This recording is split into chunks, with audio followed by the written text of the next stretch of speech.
তো পোগোর জন্য ভাত করেছি, আর এটা আছে চিকেন। চিকেন মানে একটু লাইট একদম সবকিছু দিয়ে বানিয়েছি পোগোর জন্য। এটা এখানে আছে লেগ পিস একটা বড়, পোগো খুব ভালোবাসে। তো এটা এখন আমি পোগোকে খাওয়াবো। এনে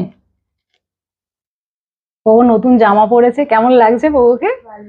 খুব সুন্দর লাগছে। খাও, এ নাও এ নাও, এইদিকে সরে আসো, এইদিকে সরে আসো, খেয়ে নাও খেয়ে নাও খেয়ে নাও।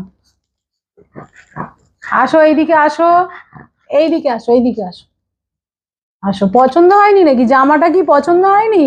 বলে দাও সবাইকে যে আমার জামাটা কেমন হয়েছে। তোমরা সবাই আমাকে জানিও, কমেন্ট করে জানিও যে আমার জামাটা কেমন হয়েছে, পয়লা বৈশাখের দিন আমাকে কেমন লাগছে, আর আমার খাবারের এই মেনুটা কেমন হয়েছে। নাও খাও, এবার খাও।